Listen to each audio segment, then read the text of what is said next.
This is episode 174 of the Gold Squadron podcast. I'm your host, Dio Morales, and today I'm joined by Marcel.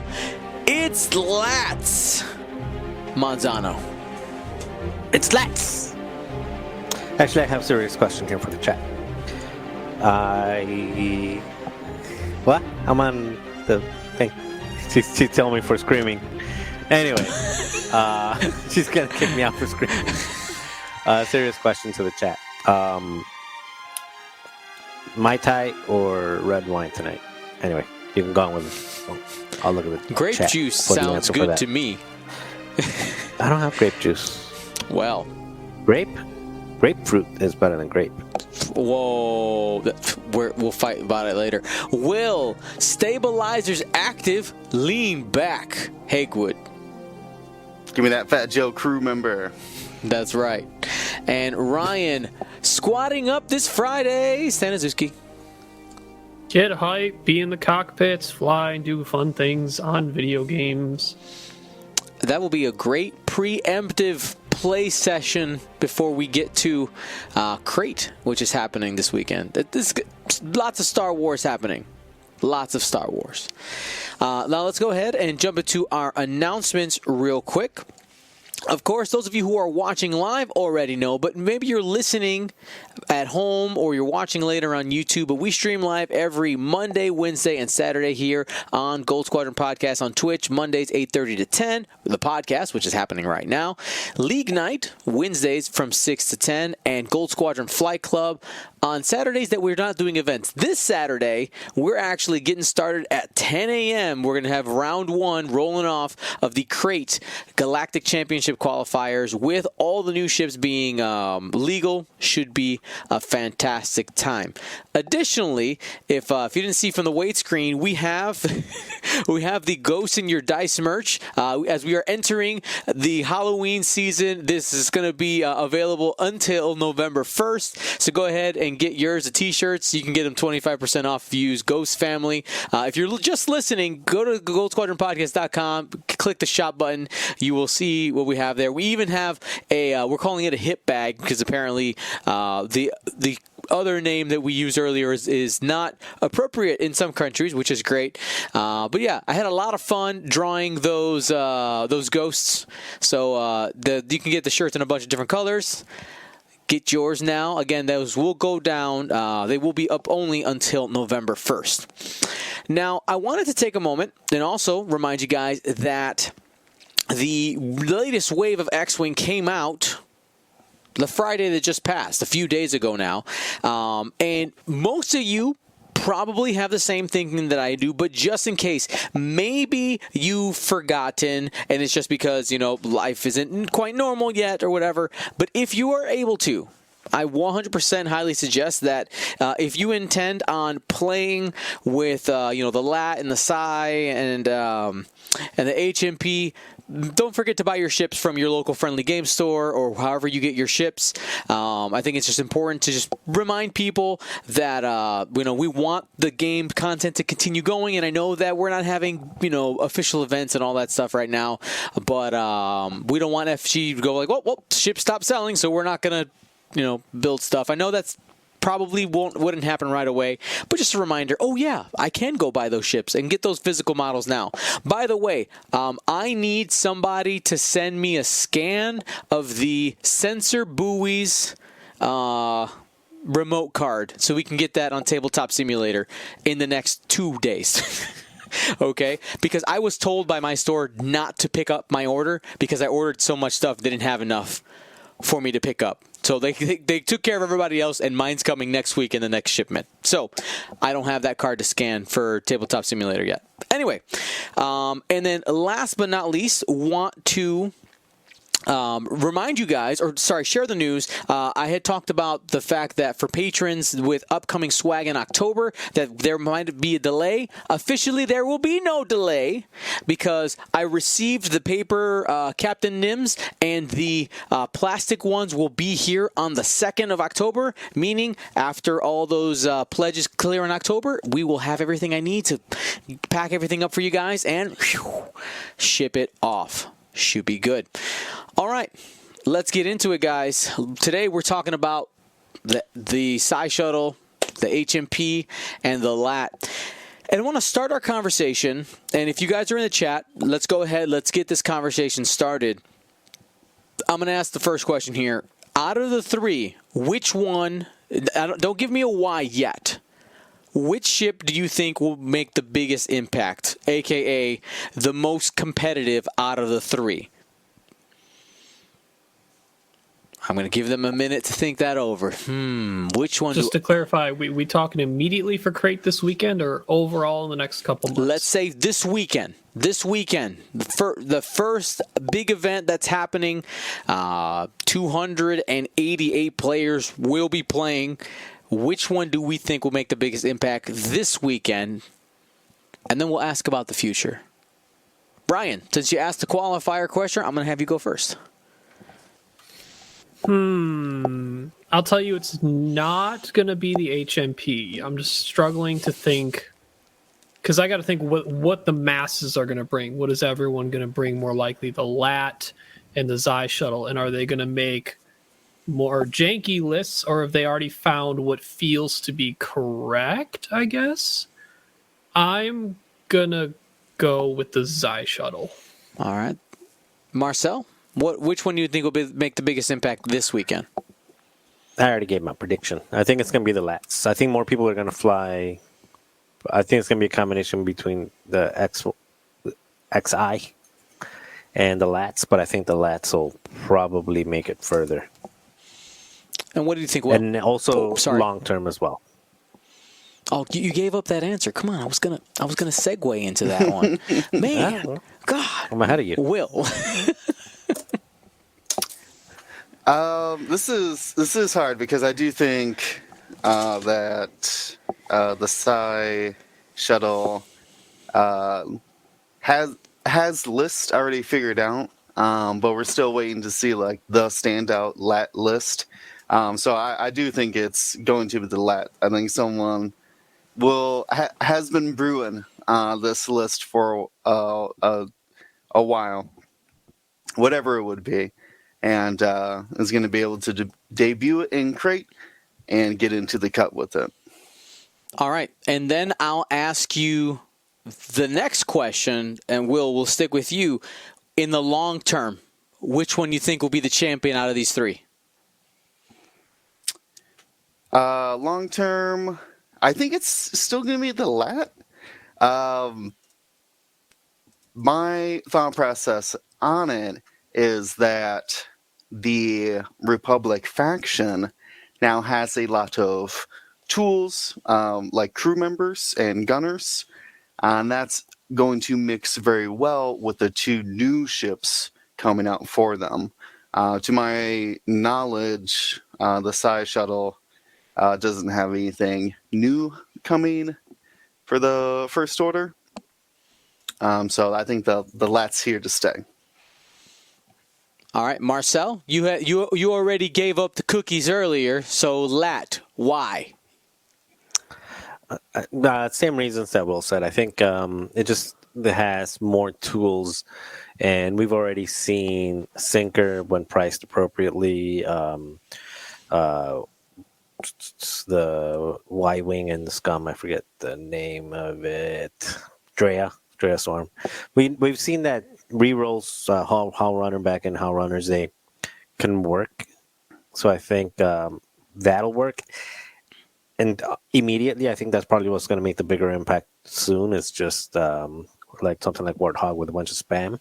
But I also think it has the right upgrades to be able to make a coordinating ship plus Aces work as well. Either with Anakin Obi or with some of the new ETAs. ETAs? Is that what they are? ETAs? ETA2s, yeah. All right. And what about you, Ryan? So my short term was the Xi Shuttle. My long term will be the LAT actually as well. I think it does have, while Will made a good point saying that the Xi Shuttle has a lot of already pre-made things people have built together that are going to try that do seem pretty good. I think the LAT, like Marcel mentioned, is more flexible, has the opportunity to be a force multiplier for swarms with Warthog keeping everyone alive, but also at the same time, the generic is still extremely viable in helping out aces using upgrades such as Ayla Secura for that super good focus link coordinate. And then on top of that, stuff like 7th Fleet Gunner, which makes adding a die really good when you get to reroll 2 of them. Yeah, and now let's now roll into the individual expansions. We don't necessarily have to talk about pilots or upgrades. You can kind of hit whatever you want there. Let's talk about the LAT, and let's first hit Ayla Secura, because I think she that crew card, and I'll pull it up so that everybody can see it if they don't if they're not familiar with it. I think she is probably one of the standout crew members in the pack. So let me grab it right here for y'all.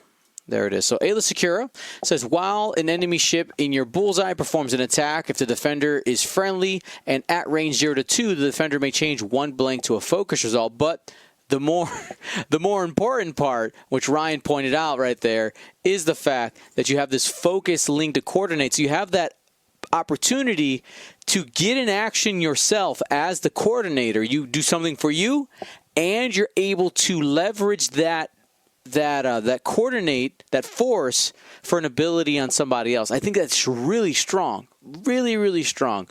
Being able Without to get 2 stress. actions. Yes. Without stress. Absolutely. It's absolutely amazing.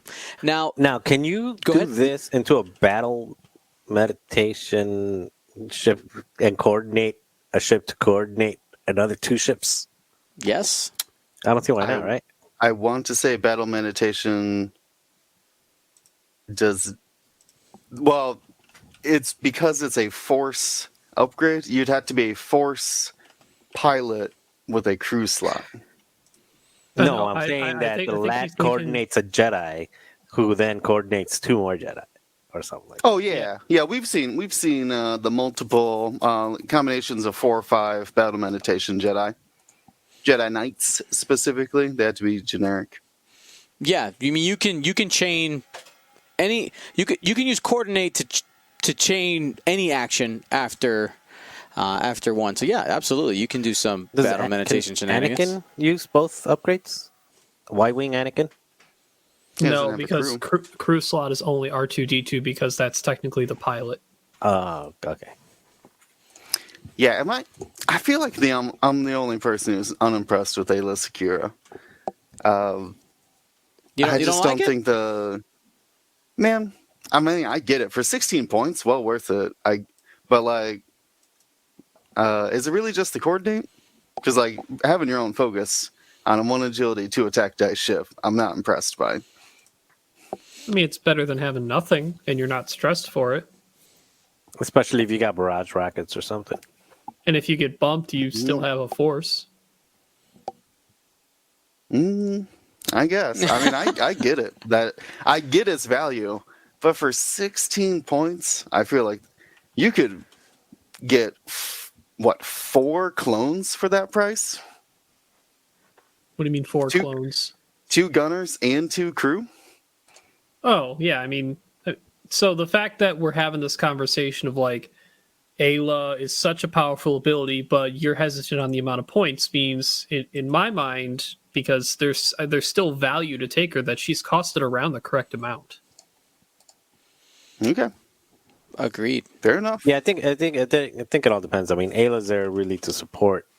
I think to support have a low initiative ship supporting a high initiative ship in Aces build, where the gunners are there more to help support a swarm, because the gunners that are available are more of that swarm techie type of support.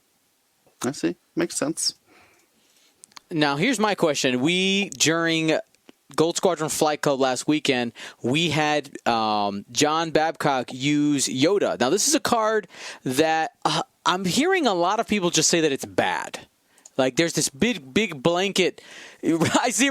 Yeah, Ryan. I don't know why I'm seeing that either. I think the reaction might be that the ability isn't spicy. right? Because it has to do with half of it. Purple maneuvers is something that we don't have access to yet, and purple actions isn't something that's very common outside of the evade. But I think it still has some. I think it still has some use. Ryan, you want to maybe comment on Yoda a little bit? Well, so it's a bit of future proofing, right? Because we don't have those ETAs out yet that have that purple maneuver, which is a 2 Talon. And if that becomes just a white 2 Talon, like that's really good. We just talked about Ayla Secura, who has focus link coordinate. You're not that far off when you just spend one of Yoda's force to do a purple coordinate, and you still have 1 force left anyway. So you're at 1 point cheaper, and you could, on top of that, when needed, allow a Jedi, currently the Aether Sprite, to do a white evade by spending the charge to trigger Yoda's ability. One of the things I'm thinking about is the developers had talked about originally the Jedi ship, of course, the Aether Sprite, had white evade. And they had to go ahead and make it purple. The idea to make it purple was a way to still give it evade, but have it cost something. That's giving up a force. I look at Yoda, and I see the opportunity for Jedi to be just a little more risky. Right? You kind of have a flexible platform to let a Jedi say, here's an evade. Go into that fight. You have a little bit of a security blanket. You can take some risks out there, and you'll be able to quote unquote take a damage or you wouldn't be taking a damage you maybe normally would. So I'm liking that. I think that seems at least interesting. And then the other pilot that we were talking about here was Warthog. Right, Warthog seems like probably the LAT of choice. Is this the best LAT? Do we think it's the best one? I mean, for swarms. For swarms, yeah, I think you either go this for swarms or either Hound or the generic for supporting aces. Yeah, it seems Warthog is your designated. If you have majority generics in your list, go Warthog. If you're supporting aces or named characters, go a generic with good support upgrades. Or if you really want to make gas clouds less consequence for yourself, you can take Hound. I like it. Anything else about the LAT pack that you guys want to throw out there as something to keep an eye on? I think Wolfpack is probably the most. I've been playing. I think I've already got like 5 or 6 games under my belt with that same list I flew last Wednesday. Mm-hmm.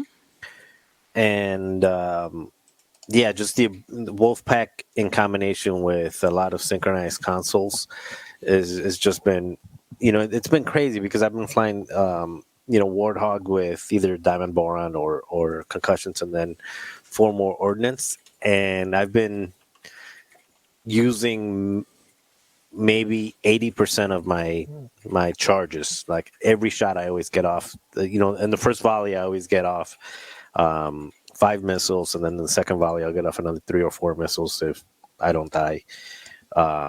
It's just crazy with the combination of passing off the token, and then if you get a bad roll, you just use Warthog's ability to reroll and reroll that way and still pass off the token to get the other missiles off. I think this is undercosted by about 4 points. I think this should be 8 points, and I would still take it. I would drop some of my other upgrades to still take it. So do you think Wolfpack, the upgrade, is a crew and a gunner for anybody who's not seeing the visuals? Do you think this is the sleeper of the pack? You think this is maybe it's a sleeper? I think it should just be stapled to the Warthog swarms. Yeah, I don't think it's a sleeper. Even if you're not carrying ordnance, that it's a way to not have to worry about spending your charges, and you can still get rerolls on everybody. I mean, it's just guts. I mean, I've had people in a couple of games. I've had people just choose not to shoot me because they know they're going to get a bunch of missiles back. They'll be like, I'll pass. It's always good to get people to pass on a shot. Yeah, I've already talked with people who've tried Warthog lists, and They pretty much, I've been stapling Wolfpack to Warthog. But on top of that, there's plenty of situations where technically the ship is dead, but it's not dead yet. So, like, why not take a strain and take a lock? There's absolutely no reason not to. You're dead anyway. Yep, that could definitely be useful in simultaneous fire situations. You're like, well, like you said, I got a lock. With Warthog, the entire engagement round is simultaneous fire. Well, yeah, but in addition, right? Because does Warthog work on every friendly ship that might die? Is it every single one, or is it It's just every one? friendly ship that gets shot at. If the attacker is in your firing arc. Yeah. And Or no, you're saying Warthog. So sorry, my so bad. Warthog's ability is you or friendly non-limited ships at range 0 to 2. Oh, okay, so there isn't a limit to the ability, essentially, as long as you meet those conditions. Okay, well, yeah, that sounds. Well, I'm gonna. What I said was true, but irrelevant, I guess, when you're doing that. That's awesome. That's so good. It's not unlimited. You can only fit so many torrents with Warthog. His ability has a max of 5 uses. Well, 6 if he. And What I didn't thought die. I'd be big on torrents. I'm looking at Arc 170s more now, especially with 7th Fleet. The lat. There's a lot of crew upgrades. 4 dice arcs with a lock when you want it from a strain from Wolfpack, and then 2 times you get lat rerolls. Ryan's That's like, a lot that you can do. Ryan's ready. I fought against that in the flight club league night, and those hurt. Yeah. Awesome. Anything else for the lat gunship before we move on to the HMP? All right. 5s is also good too. Just gonna say that. 5s ain't bad. 5s ain't bad. All right. Final commentary there on the HMP. Now, I want to talk about the side slip. So that would be the repulsor stable. What is it? The repulsor lift stabilizers.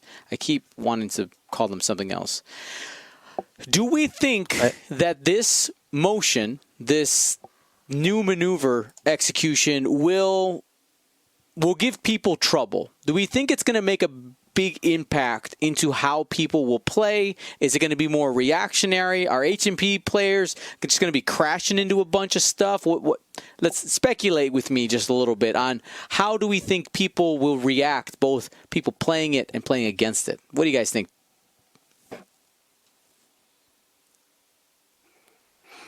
I think Ryan had said it a long time ago when we first got some information about it, and I never had put it into like I don't know, useful information.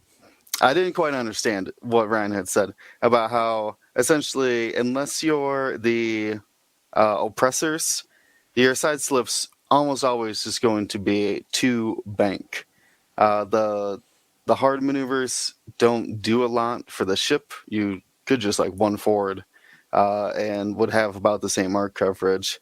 So I do think there's a predictability to it that just like a phantom decloaking, eventually we will learn the very few spots that you can actually side slip effectively. Yeah. I mean, I guess that's.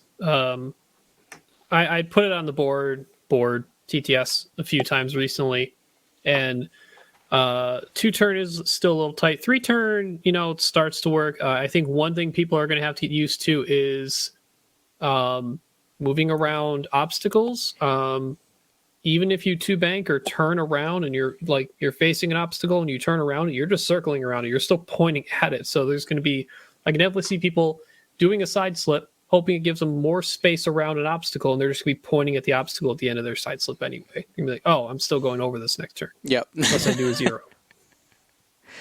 Yeah, definitely seeing the banks, they really do make the biggest difference. We had a couple people fly the HMPs during Flight Club this weekend, and the management of the space was definitely really interesting. And I think when you make the choice to flip it, I think you're just going to have to be very conscious of your board positioning and what you can actually do, and understanding where you face. Your arc is going to face that same direction.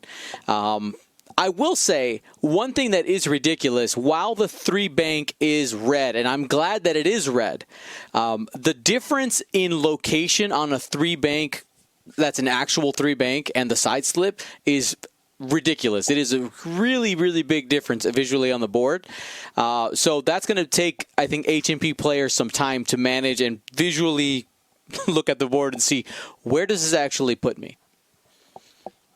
For sure. And you made a really good point. There were plenty of times where I was kind of practicing moving these around and set up turns. And you really do need to think about, like, you don't just move it and as soon as it's ready to flip to be active, just do it. You actually have to think if your side slip next turn is going to be beneficial, or if that just locked you into doing a straight maneuver if you didn't want a side slip, because you cannot do a banker turn unless it is a side slip once it's active.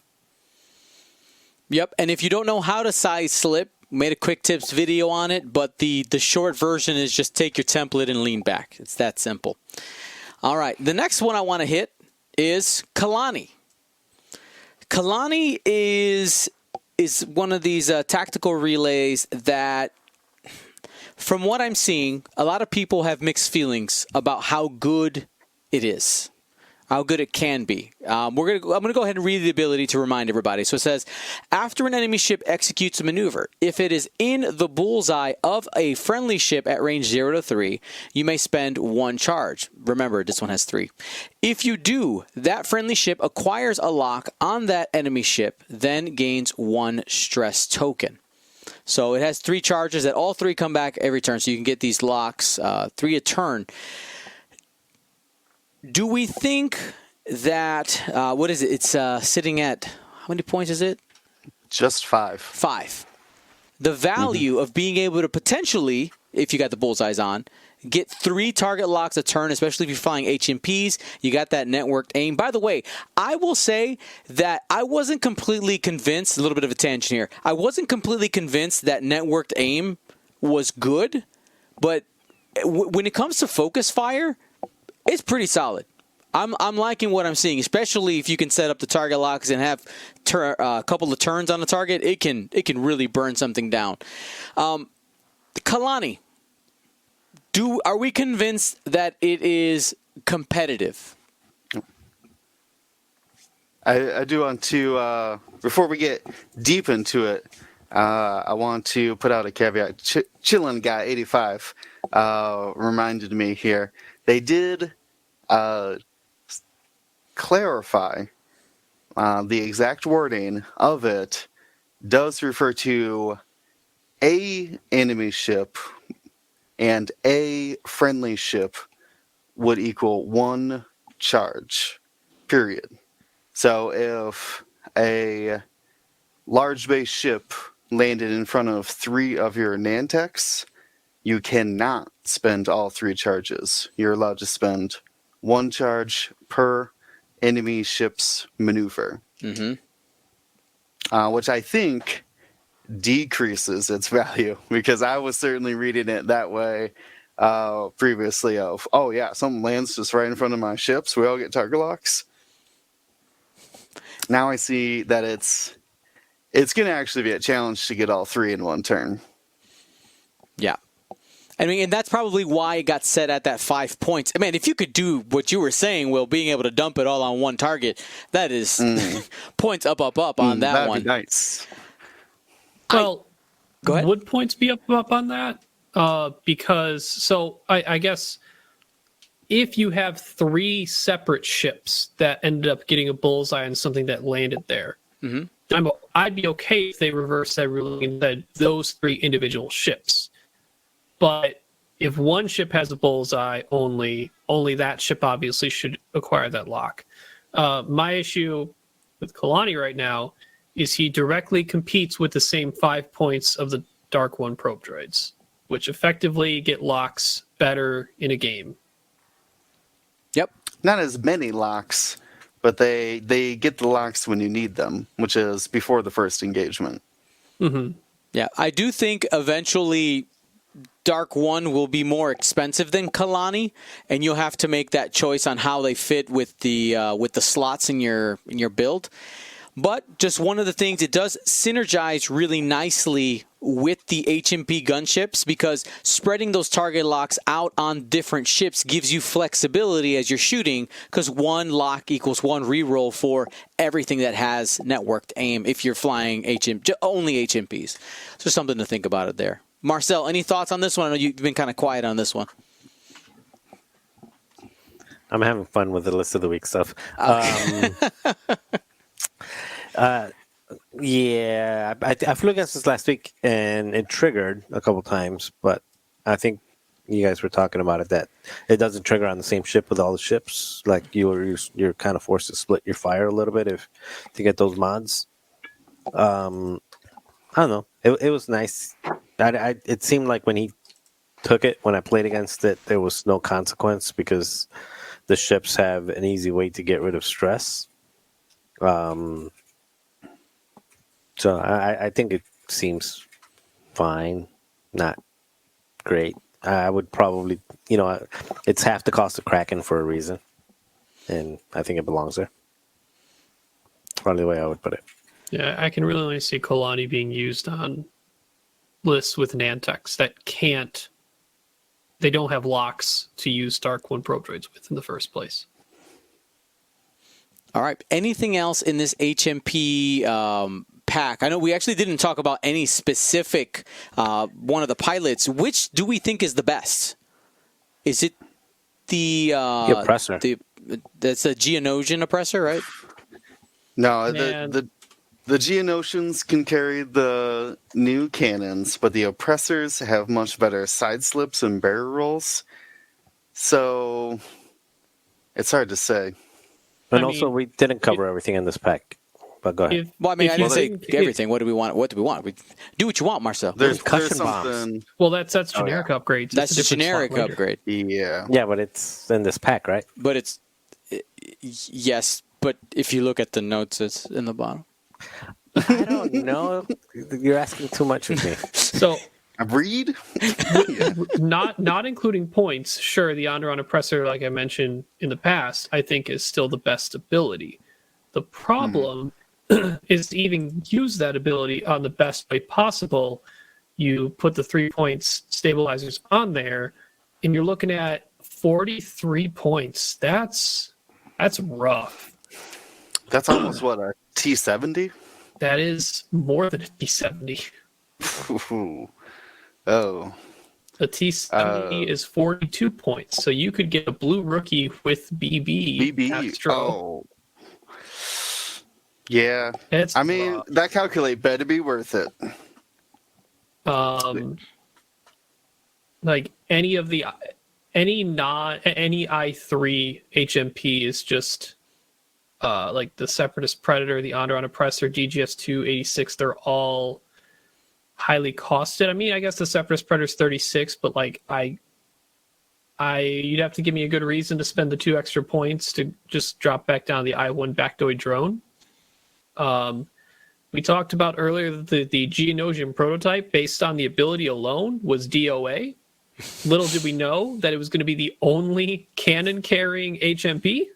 Mm-hmm. So if you value cannons, and I think there is value to a cheap carrying tractor beam HMP, they have built their own value. We are the only cannon carriers, therefore we are value. We have a function. And because DGS 047 is only 1 more point than the Bactoid drone, which I commonly find 1 point left in the list, his ability is really good to help provide a flexible lock when you need it, because you just, after DGS 047 performs an attack, if the defender's in your front arc, you may acquire a lock onto it. And then every other HMP, if you have more HMPs in the list, shooting afterwards, gets their network aim on that target that you want to focus on. Awesome. All right, cool. So Ryan, what's the standout? I had to name one. If I had to name one, probably the generic Vector drone. The efficiency option. The efficiency option, that like cheapest guy that can bring probe droids. Fair enough. Makes sense. Because I do think the HMPs are the best probe droid carrier, because they can go the furthest out into the board and side slip their way back in and retreat a bit and not commit so hard and other ships jump on them. Fair. So, Bactoid drone, best drone? Question mark? We'll find out. I want to move on to the Psy shuttle, and I think this is the one that I've seen a lot of people like fanboying over the lat because it's a cool ship. But I think this is the Psy shuttle is the one that I've seen the most amount of like building, which we've already talked about that a little bit, right? There's the known commodities that are out there, and I want to start by talking about what is probably one of the most talked about upgrade cards out of this pack, and that is Agent Terex. Absolutely amazing. Absolutely amazing. And for the cost, what's that number again, gentlemen? 6? 5? Whatever it is. Value. It's 6. 6. 6. The cost is surprising. Yeah. Mm-hmm.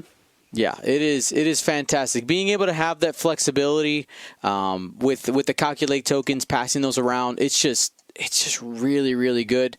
And then the backside is fantastic as well. Ryan, you want to break down this card a little bit for us? Yeah, sure. So we have Agent Terex front side, because there are two sides. Set up, equip this side face up, and place 3 calculate tokens on this card. At the start of the engagement phase, you may choose a friendly ship at range 0 to 3 and remove 1 calculate token from this card and have a ship gain a magic token.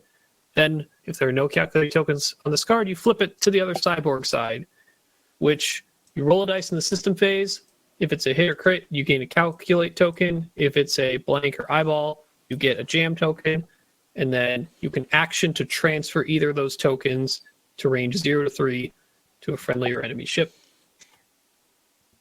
There's so much flexibility, right? And that is, the flexibility is one of the characteristics of pilots and upgrade cards that have always been at the top of competition. Is you can do a lot of different things in different situations.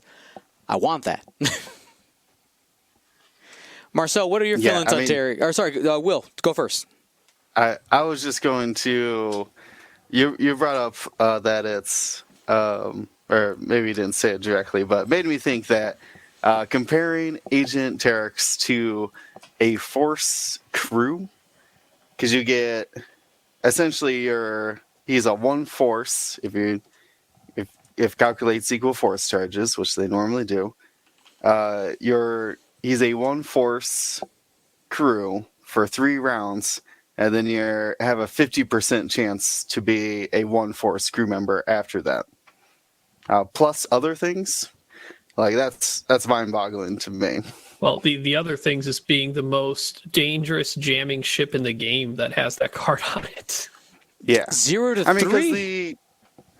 Because the ships that could carry him don't have the best time on target, so you got nothing else to do other than jam or coordinate. So, man, it's just really, really good for that price point.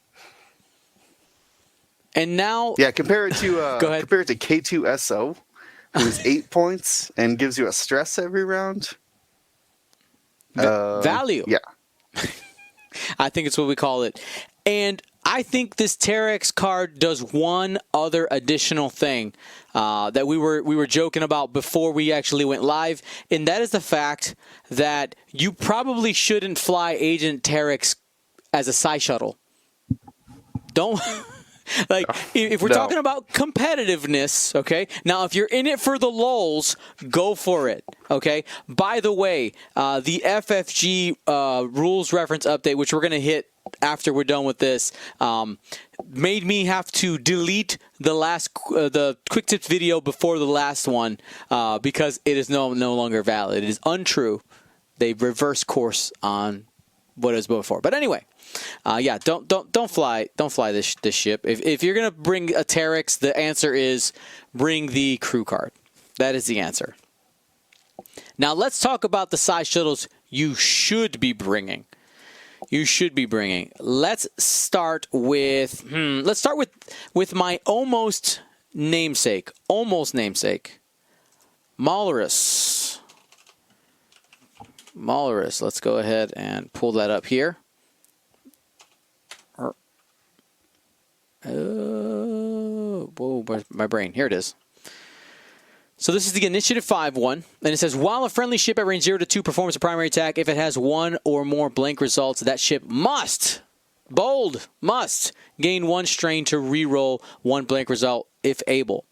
We're seeing people bring it with swarms, of course, bring ships, a bunch of them, and just being able to have those passive rerolls. It's really good. Now, here's my question. If you could only bring one Psi shuttle, are you bringing Malarus or are you bringing Gideon? I know we haven't quite gotten to Gideon, but what do we think the pros and cons are there? Well, the con for Gideon is that it has a 2 dice limitation, whereas Malarus doesn't ask how many dice you're rolling. Yep. That and Gideon, a lot of people seem to forget the clause where Gideon says you need to be shooting at a damaged ship.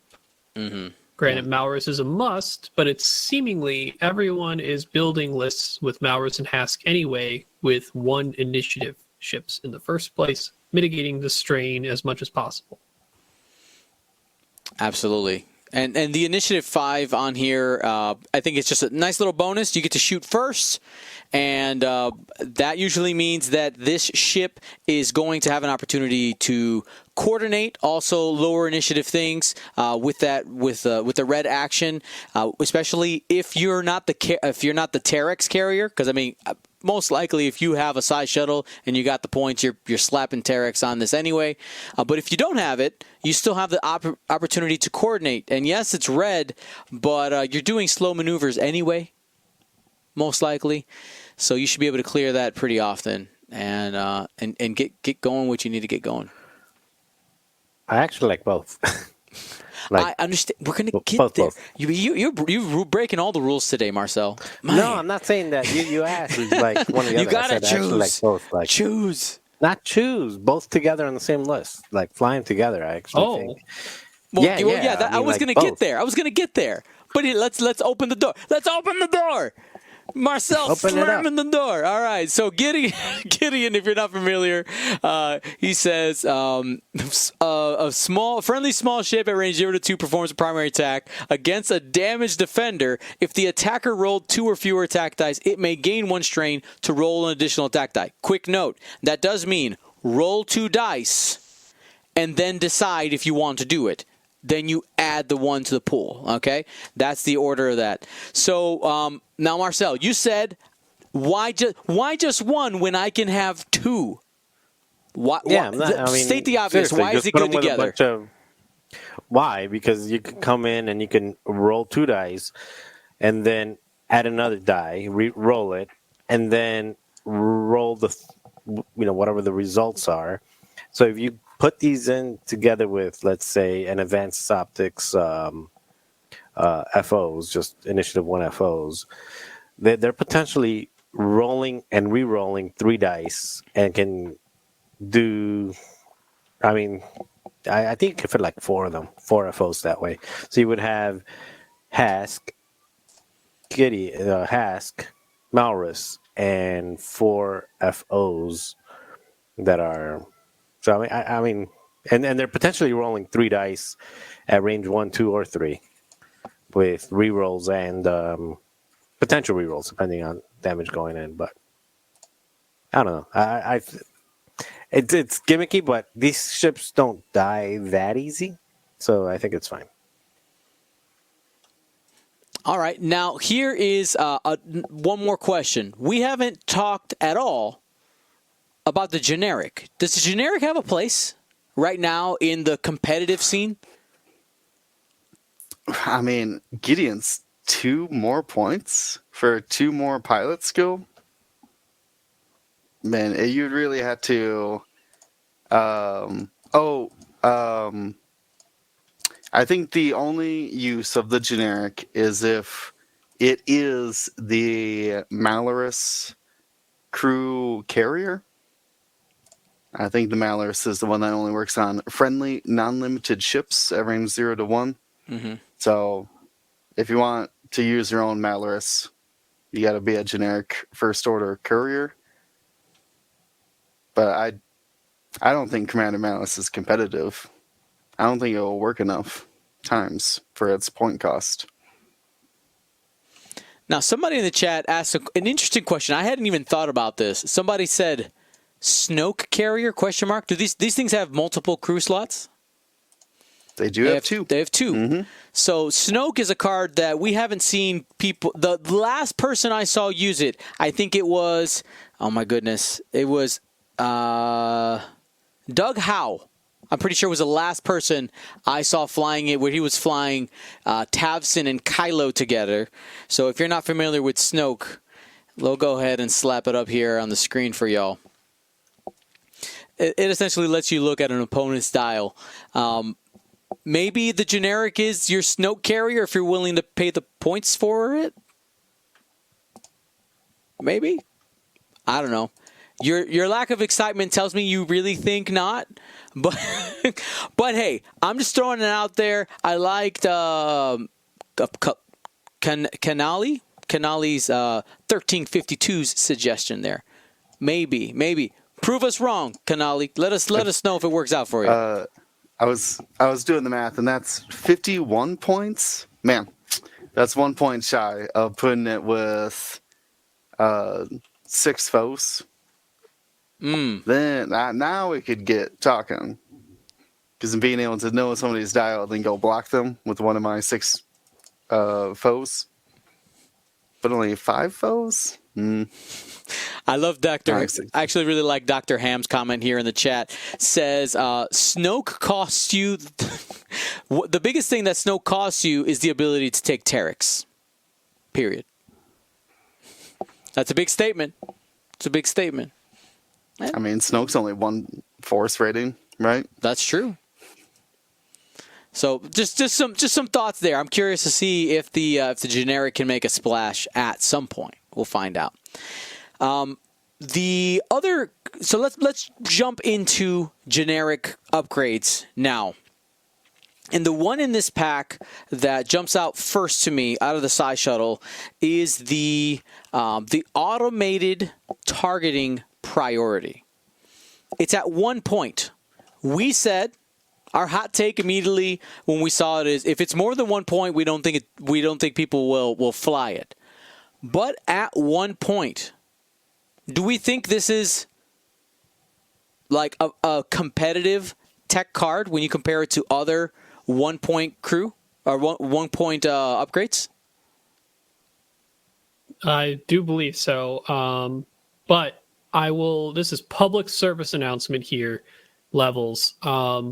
Be careful if you just start, say you got like 4, 5, maybe even 3 points left in your list, and you got generics around there, and you just start plugging a whole bunch of these in.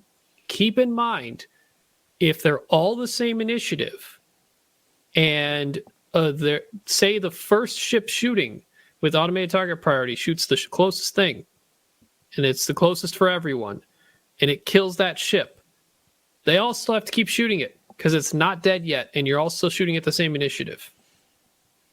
This is true. So be careful how many of these you put into a list, because you will Biggs yourself.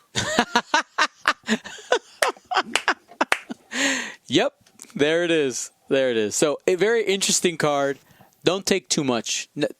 Too much ATP is a true thing. Well, too much ATP at the same initiative. True this. Now let's hit the card that Marcel really wants to talk about. He wants to talk about some concussion bombs. Let's talk about some concussion bombs. Why are you excited about concussion bombs, Marcel? Combination of points and good greatness. Good greatness. Put it on a Yes, card. it's- Put it on a it's, T-shirt. It's hugely good greatness. I would even go that far. if you have with a coordinating ship, the fact that you can kind of tease with it and just drop one and then reload it and not have to drop it again, or just go on a complete like bombing run. It's pretty insane, especially if you're looking at ships like the proximity mine bunch of bomber thing that McDowell did. I mean, just even thinking about it, like having a round where you drop it, and next thing you know, it's 6 times, 3 rounds in a row, just bombs going everywhere with. Oh God! I mean, just thinking about it, it's insane and it's fun. So the thing that I haven't thought about, like where it fits, would be on a ship like Finch Dallow or one of those a ship that can put it. I think there's other ways to use this because you have to use it every single turn. That gets more leverage out of it. Either that or also like Count Zubio or that drop it in front or behind. But it's just the amount of control that you get on it, because once you start dropping it serves the same way as that 14.1 where it says like you got this big old bubble of like do not enter. What's that for 14.1? You guys know what it is. Electro proton. Yeah. It works almost the same, because once you start dropping it, you can just imagine, like picture yourself, like everything just spreading out and just going like, I'm not going to be anywhere around because I know it's like a bombing run.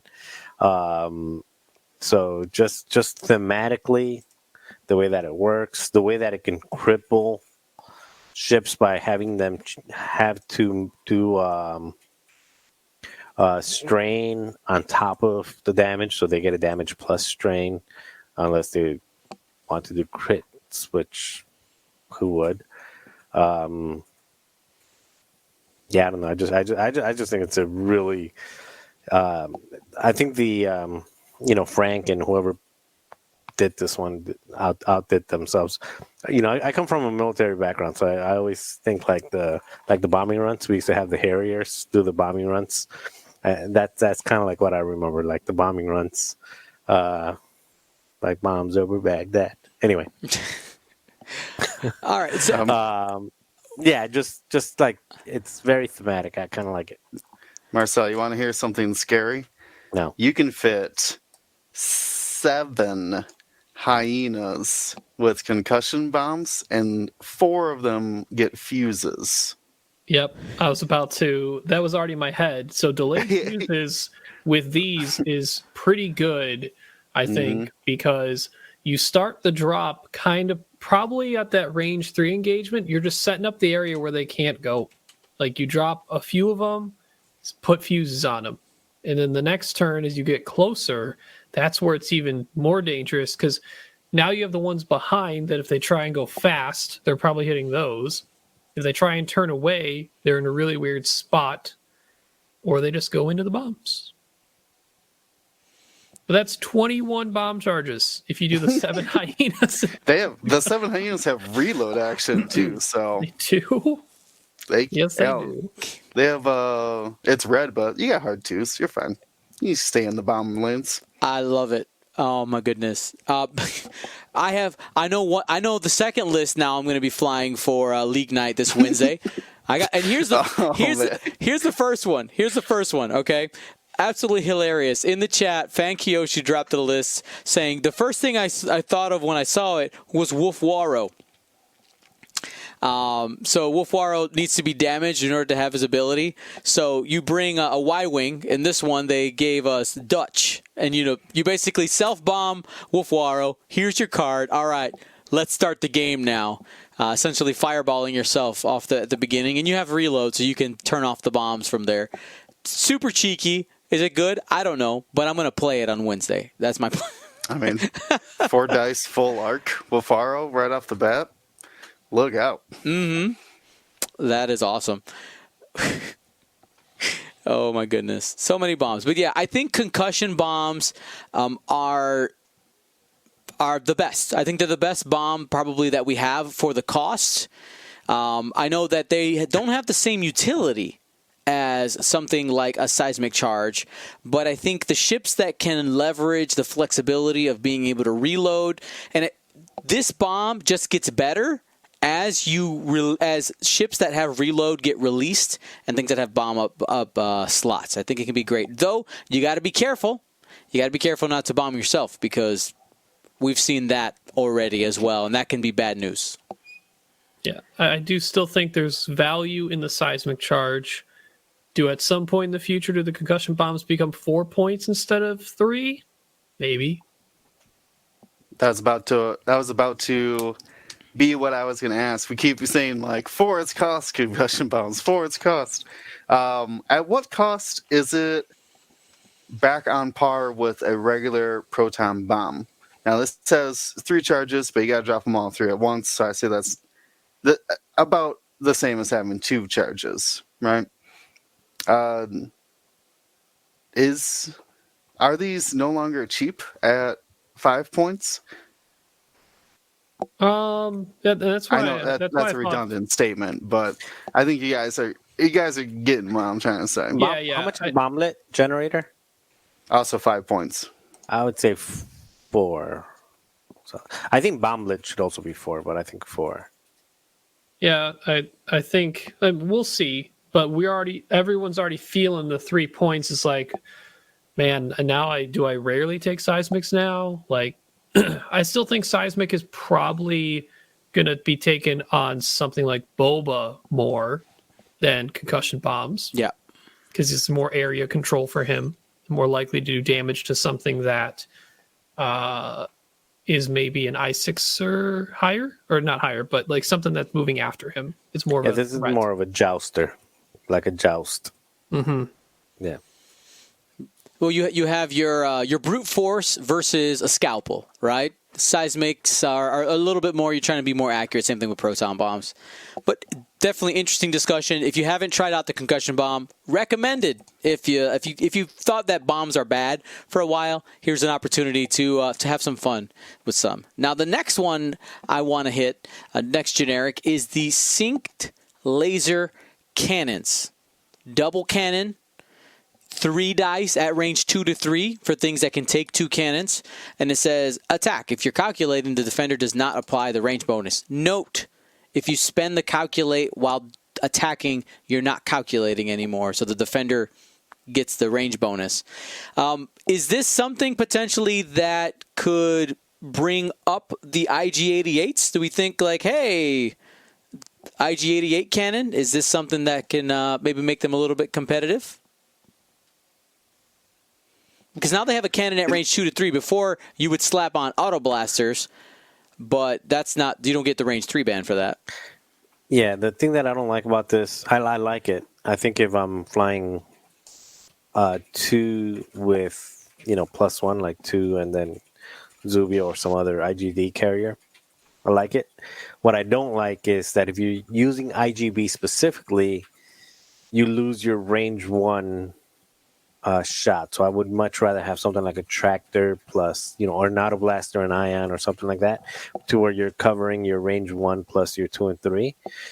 It would be really sad to have IGB and then be at range 1, and like you miss your shot, and then you can't have a follow-up shot because it's taking both slots.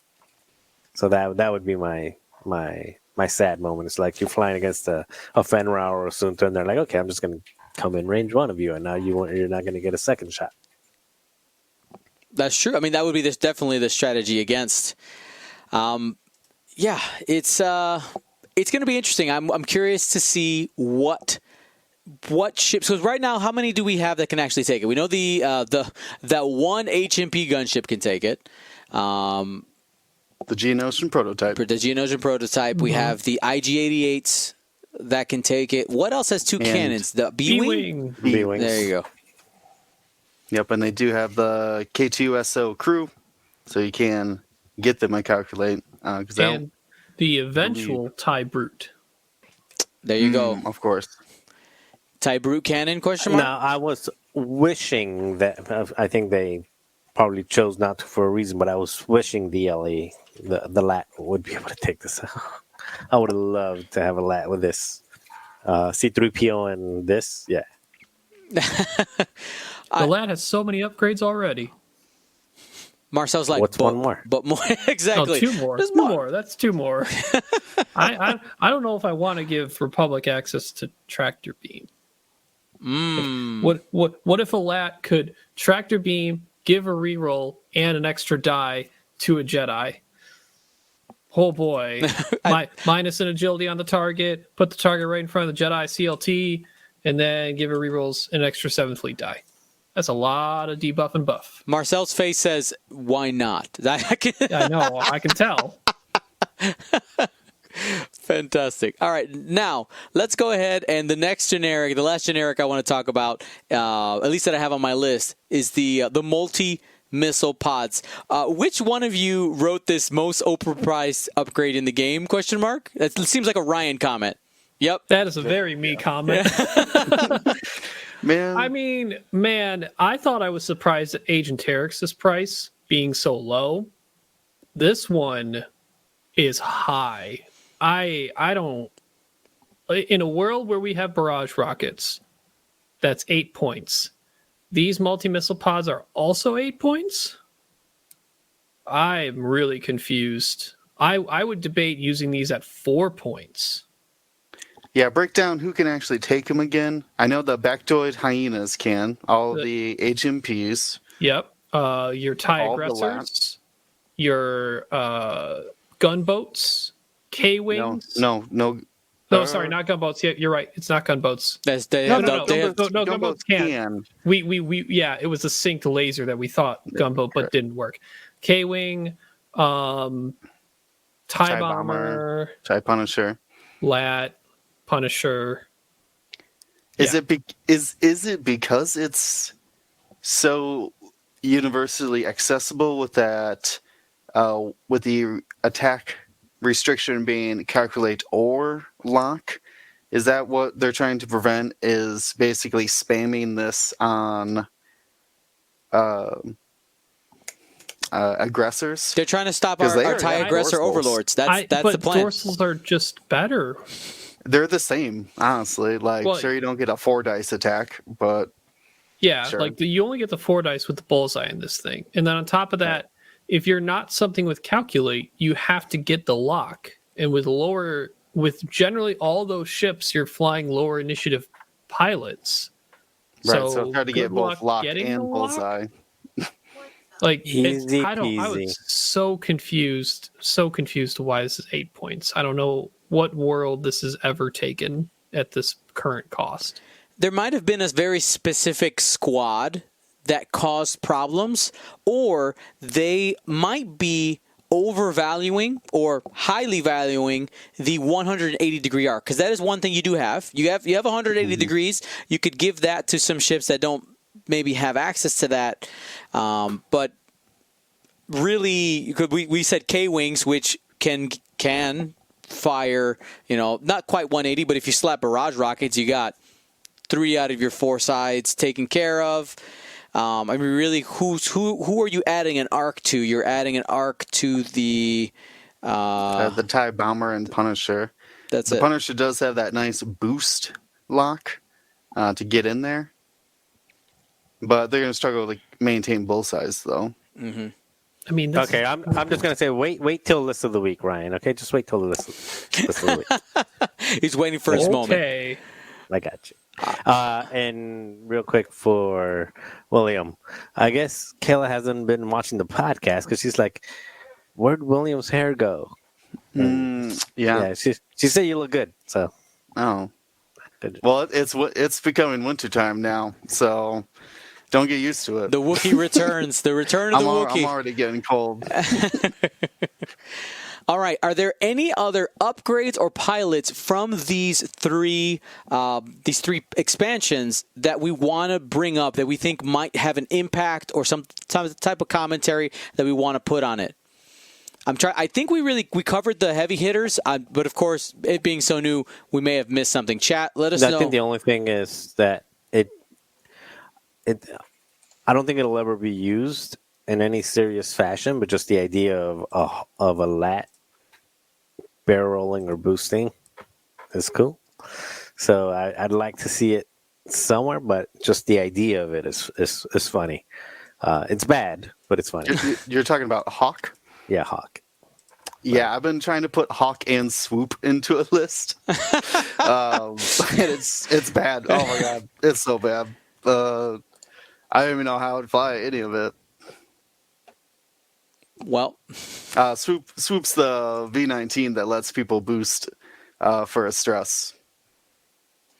you could try. It sounds like fun.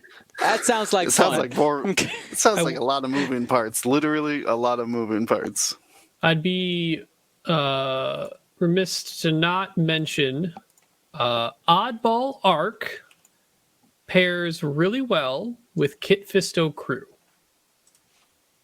Because Oddball can focus if he lands the bullseye after his move already. And then at the start of engagement, he can do the Kit Fisto allows a friendly ship at range 0 to 1 to spend and you spend a force. If you do, it may perform a red evade action, which triggers Oddball's ability to get a lock. So for all you Oddball fans, Oddball. There will always be Oddball fans. Always. Jank Tank is happy to hear that. That's right. Now you got to actually end up drawing a squad that has both those in there for it to matter. So, yeah, that was a great discussion. I'm looking forward to seeing what Crate brings us and what combinations that we have seen, or that we have talked about, will we see, and if somebody has something in their pocket that they're just waiting to unleash on the meta. Now, I gotta address the elephant in the room. The Nantex Menace, the bugs. I had to bring it up. I'm sorry. Of these three expansions, of these three factions, who do you think has the best fight against them? I'm not asking will they win the fight, but who has the best chance? Marcel, your opinion. I feel like a broken record saying Lat. I mean, that's fine. That's your opinion. Yeah, just I mean, there's reasons for it, but Lat. All right, Ryan? I'd agree with that. The Lat. And Will? Man, if the HMP gunship would have at least an I-4 pilot, they might stand a chance. But no, it's Lat for sure. All right. So we'll see. We just got to wait and see. We just have to wait and see. Now, I want to jump into the rules reference because we did have a lot of things added. Some of these things we're going to just roll through, mention it, because we got 20 minutes to a half hour left in the show. But there were quite a few things that got added here. So let's just start rolling. Gentlemen, I did leave the link to it in there. And essentially, we're gonna go in order. But we're going to start with, if you didn't notice, FFG added in the rules section a really nice PDF that has the updated text for any cars that were errataed. So they're all here. And they do say that this paper you're not supposed to use the paper in lieu of the cards. You're supposed to kind of like have them both. My suggestion, like if you want the edited text, you just like if you're playing in person, you go ahead and you take your card, you put it in a sleeve, you cut this out, and you put it in front. That way you have the updated text if you need it. I would suggest at a tournament it'd be good to have the actual text there. But of course, your judges and TOs will take care of you there. And there might even be an errata here that you didn't realize existed if you didn't flip that far back in the rules reference. I do like that they made a separate PDF. So this is a thumbs up to FFG. Great idea. This is straight from the Fantasy Flight Games website under the rules section. It says errated cards, and I clicked it, and this is what we had. And I hadn't seen people passing this around. I think it's important to notice that it is in there. Then there is something for Epic that has been errated already, or Epic OP. All right, here we go. So the first section that we had added is some specifications about what a stress maneuver is. So the stress maneuver is the white 2 forward that we always talk about. It now has a name. Speculation hat, and by the way, gentlemen, have fun with your speculation hats as we go through this, because I think it's really cool that there's some things in here that refer to stuff we don't have yet. This is something very rare that FFG has like preemptively put things in the rule book before we actually have it released. This is rare. But I think that a stress maneuver might actually be referenced in some ability in the future. I think it's interesting.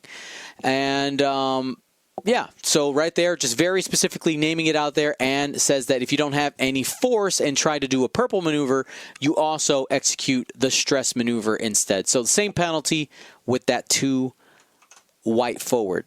Now, Allied. I have not had an opportunity to play Epic. Is this wording from Epic, I'm assuming? No. No. I do not believe so. There is team fights where you're on the same team. Someone correct me if I'm wrong. I don't know. I'm double checking right now. I have not had the opportunity to play Epic. Ready for speculation station? Yeah, so Mega Silver says Allied is mentioned in Epic, but go ahead, play with your speculation hat. Go.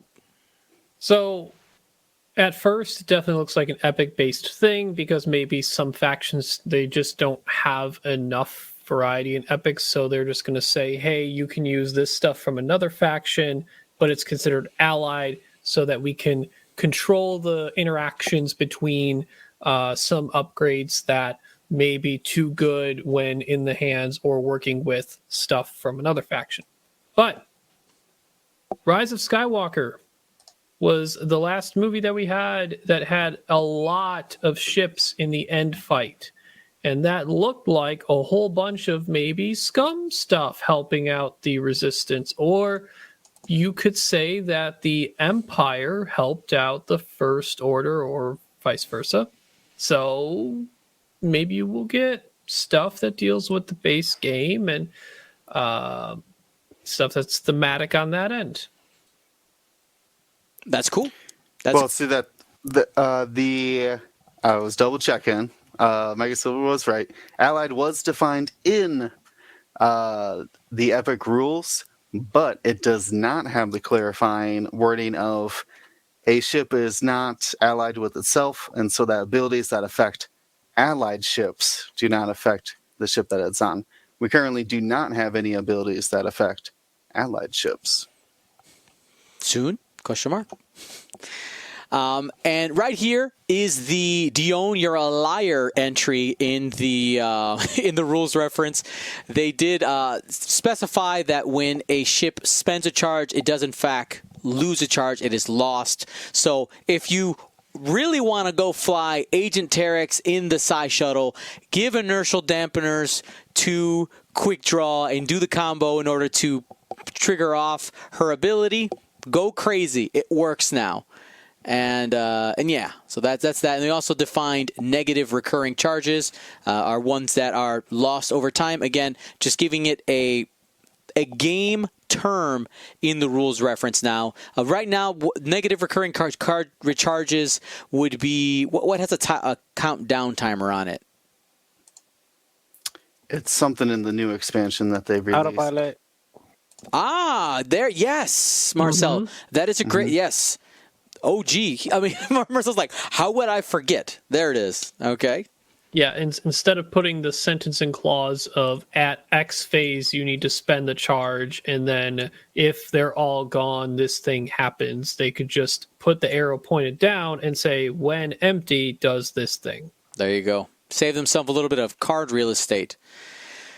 All right. Then we had this huge paragraph, two of them here. We had limited conditions, get a really big entry, and secret conditions.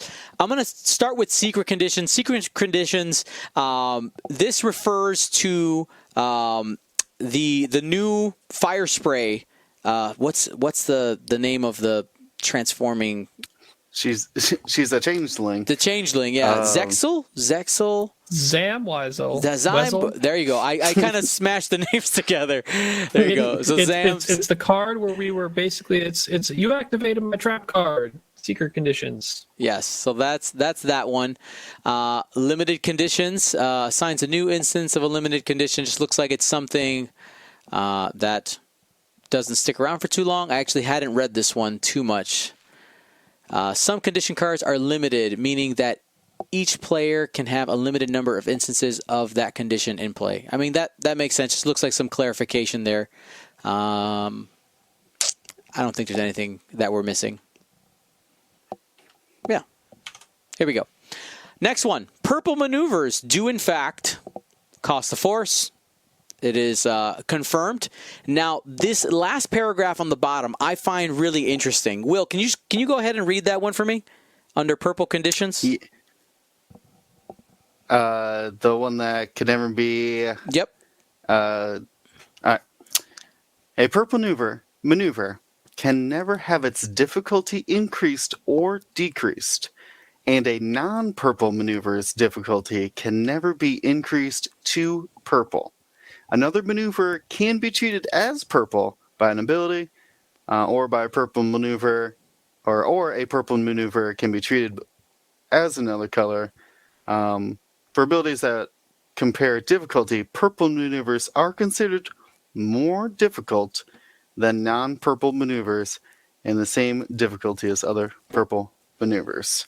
So they confirmed that, what is it, damaged engine on your Palp shuttle will not make your hard twos purple. Yeah, so I think that's just an important thing, and especially that's an important clarification, especially if you do have something that's carrying around a force like Palpatine.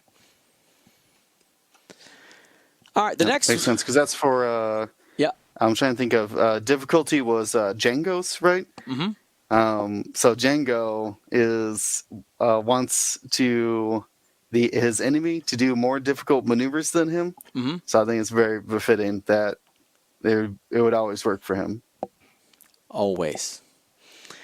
Now, Marcel, the next one I want to talk about is under Jam. All right. In the Jam section, we have a clarification. It says, if a ship has multiple green tokens or locks, the player whose effect causes a ship to gain the Jam token chooses which green token is removed or which lock is broken. Why is that important? Was it ever in question? It was. I think it was. A lot of players would argue about who gets to choose. Like did not actually have this clarification. Okay. Who gets to choose? Well, I guess it matters if people were not listening to the judges. But it matters because, if you have a target lock on, I have a target lock on Will and I'm pointing at Will. Mm-hmm. And I also have a target lock because of R3 on Ryan, and Ryan is flanking me. Ryan is, Will's going to want me to pull the target lock off of him and keep it on Ryan. But no, I want to do the other way around. It matters because of reasons like that. Or if you have a focus on evade, if you're shooting at them and they're a 1 agility ship, you want to get rid of their evade instead of their focus. Yada, yada, yada, yada. Reasons. This should never have been a question, but I guess it was. And Will, I think you're giggling up there. Do you know the other reason why there's a crew coming? Anybody know? Somebody in chat knows. I think someone's screaming it out. The Hondo Anaka. Jam's friendlies? Jam's enemies? Is that what you're talking about? Yeah. Pick a ship to coordinate, pick a ship to jam. Yep. That's right, yeah. Super fun. All right. Linked actions got some clarification.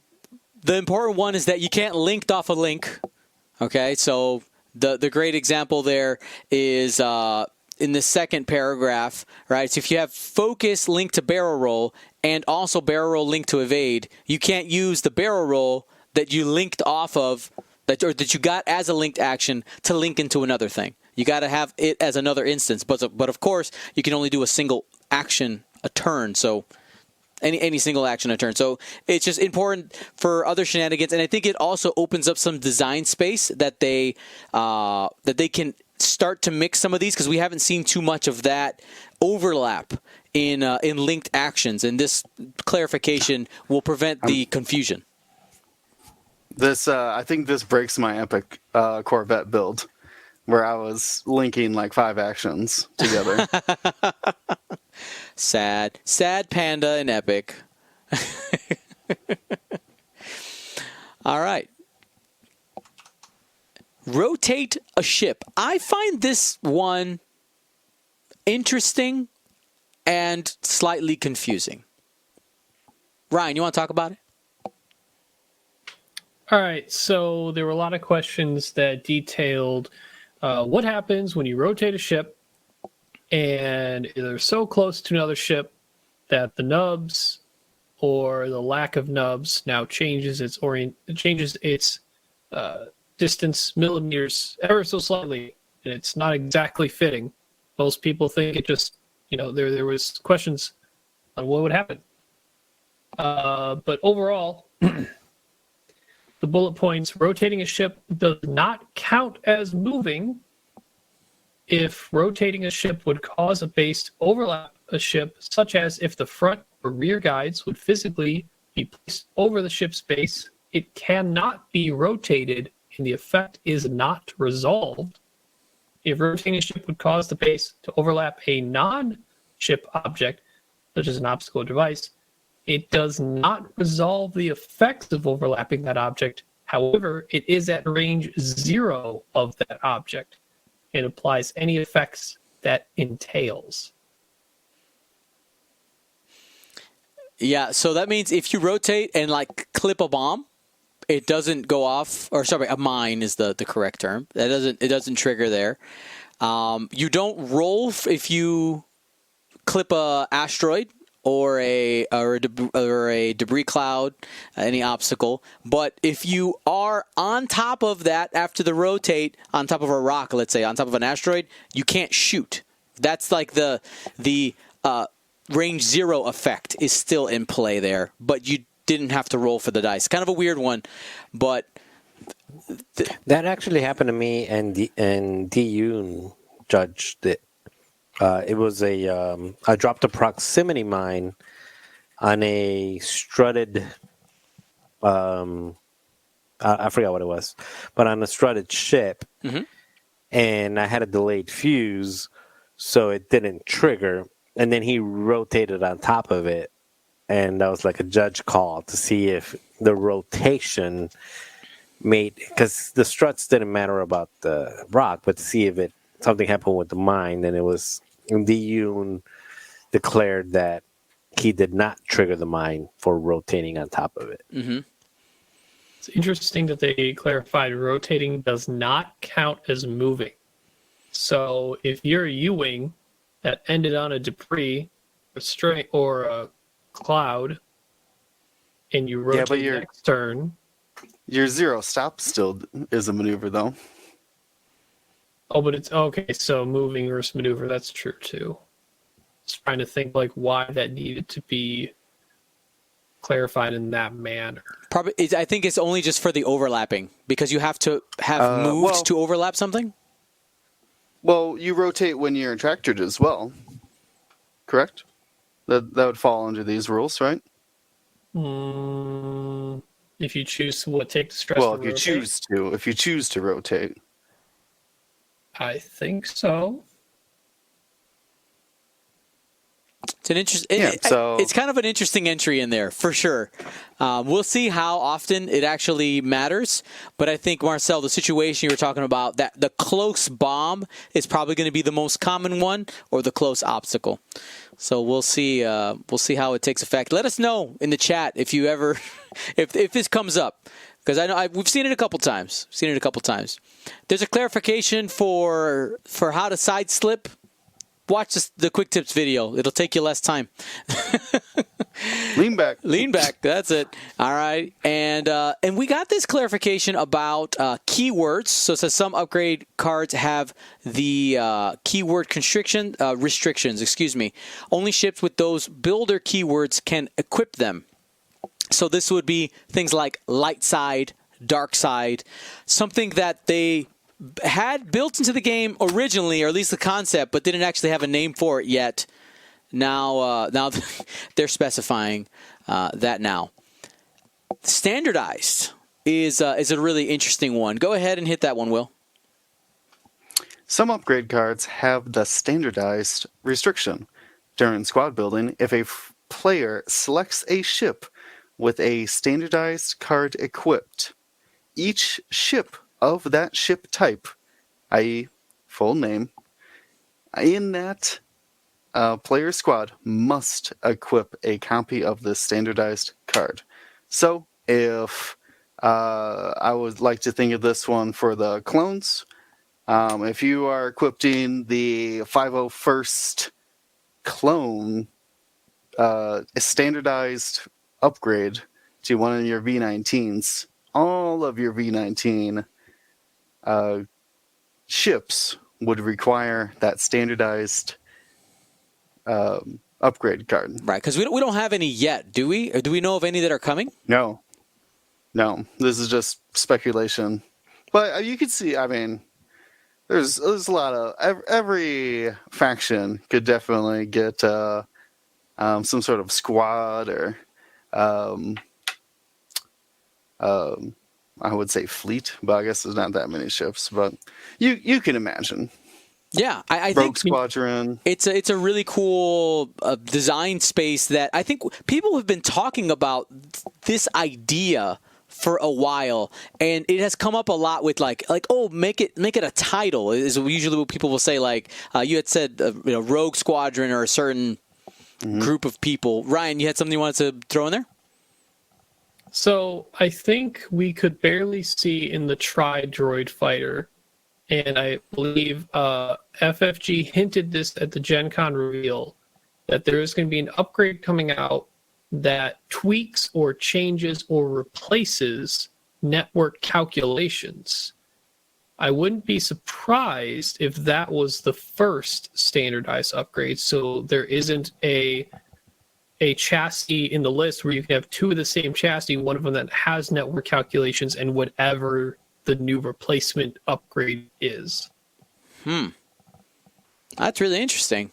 I guess it also Separatists seem like the standardized type of faction that they would like. Maybe they make grappling struts or these configs a standardized thing. It reduces the confusion of people trying to remember, and especially opponents trying to remember from my list. Oh, which ones? Which grappling struts or what vultures have grappling struts or which HMPs have the stabilizers, and if you just standardize it, that not only could help for less confusion, but it might actually reduce cost on them because you're increasing the cost by forcing all those chassis in that list to start taking it.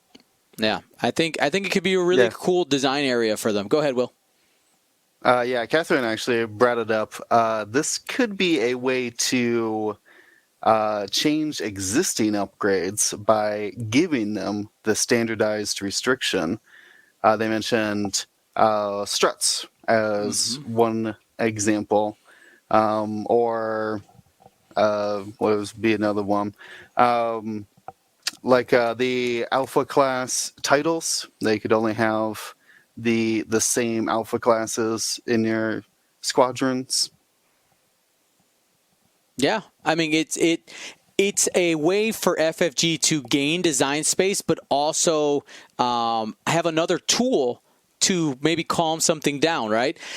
A really common occurrence. You talked about the struts, right? There was Duncan Howard's his list that he won with in Texas. He had some of them with struts, some of them without struts, and that flexibility with the 1 point was able to fill a squad a certain way. If you were forced to take them or not, that completely changes the squad. Yeah, let's get Crackshot standardized. You gotta bring it. All your ships. You must. You bring one, you got to fill them all. All right. Everybody. Next one, structure. The abbreviation for this is "we can't tell you yet." Is essentially what structure says. There's a couple of cards that we've seen. The one that comes to mind right now is the Mars Sable maneuver.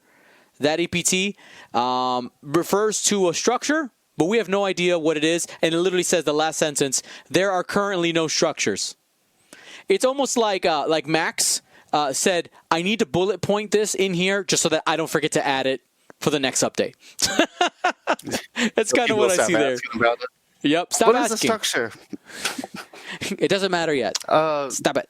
Was the hyperspace ring a structure? Do you remember when that was talked about, or was that an actual ship? I think that was mentioned as a structure. Yeah, I think it was mentioned for structure. Mm-hmm. But yeah, and remember, those hyperspace rings can't even be played in standard play. So RIP, Epic only. Speaking of that, we had the hyperdrive upgrade added in there, and now we're going to jump into bombs. If you wanted the clarification the rules for concussion bomb, that is in there. But kind of hidden on this page is a controversial topic that I want to hit. Okay, let us enhance just a bit, my friends, and slide over to cluster mines. And this matters if you're playing in Galaxies, any of the events, because if you see right here, there's not a light blue, but a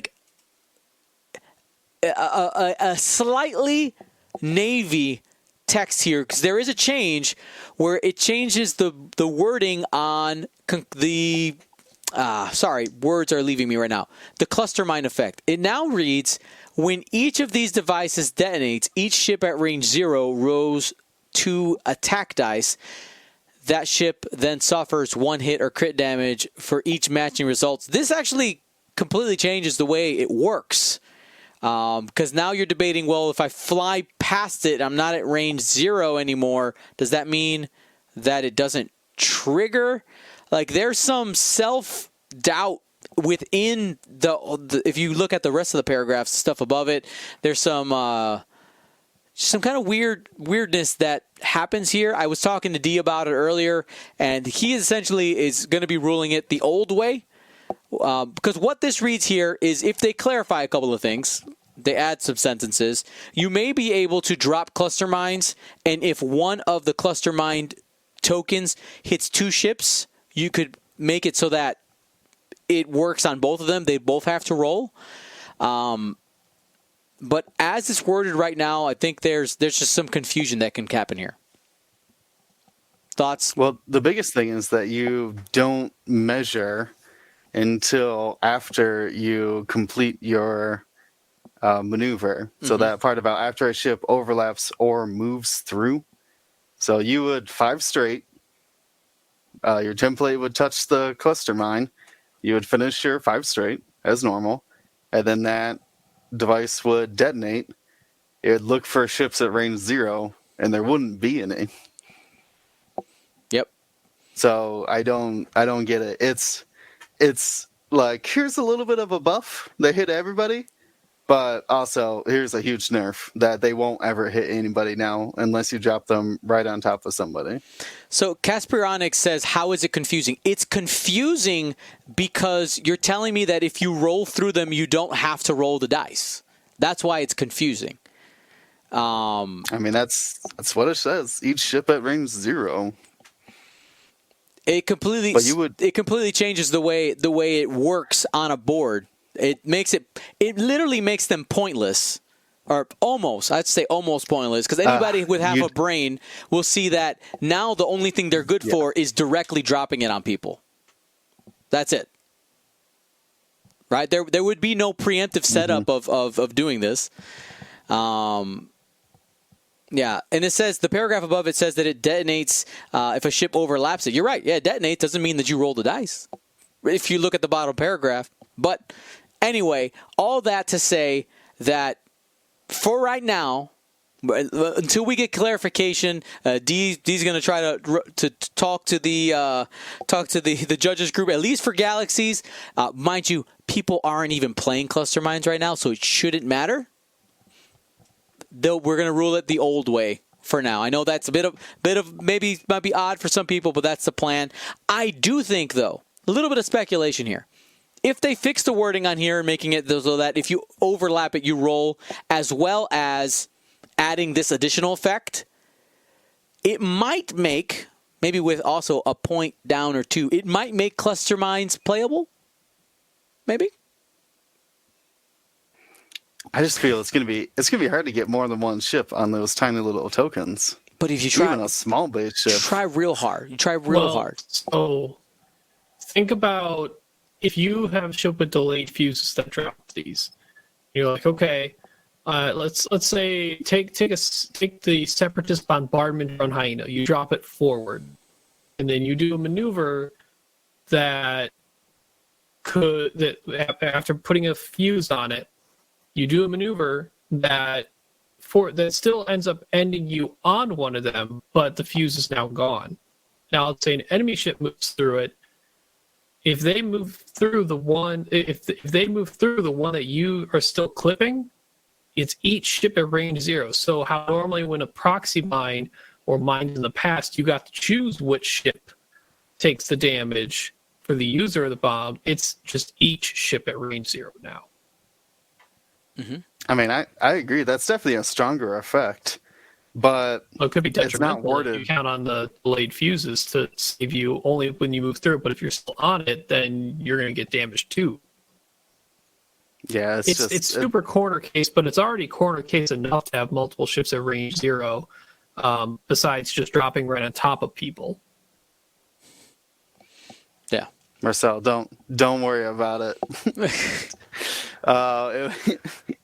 If you're bringing cluster mines, good luck. But I had to bring it up. Had to bring it up because it's in there. No, it's interesting. I don't know. You are right, Dion, that it's ambiguous of what they were trying to say. Yep. What do you want? All right. We also had the sensor buoy text added to the rules reference because it's a new thing. And then we have a section with a bunch of different Q&As and errata stuff that has been added. This paragraph right here essentially is telling you that Holo works the way you've been told Holo works. This is the Holo paragraph saying that target locks the ownership of them is my token if it is following my ship. So while your Han Solo may have target locked Holo, that target lock belongs for effects that state your lock belongs to Holo, and she can do whatever she wants with it, like yeet it off to a friend.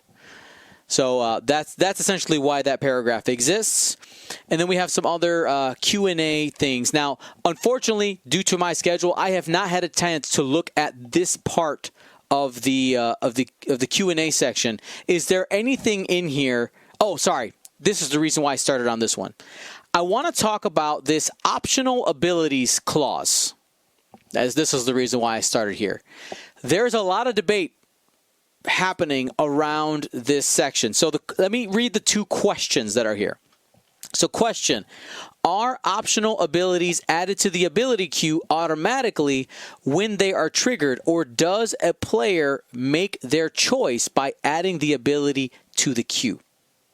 And the answer section, the first part says, they are added to the ability automatically. And I'm going to stop it there. So some people are reading this as saying, missed opportunities are gone from the game. Some people are reading it as, well, no, this is saying that when you are triggered, okay, when they are triggered. So that is one of the arguments that are going back and forth there. Now, I'm not giving my opinion yet. We're gonna get there because there's still some more to unpack here. Then you have the the optional abilities being put in the ability queue are basically saying that you don't, just because it's in the queue, you don't have to do it. These kind of work together. I'm going to first lean it off to you guys. What are your thoughts on this debate about missed opportunities possibly being gone from the game? I will have to note also that the missed opportunity statement was not removed from the other rule book. I have to put that out there. Go ahead, Will.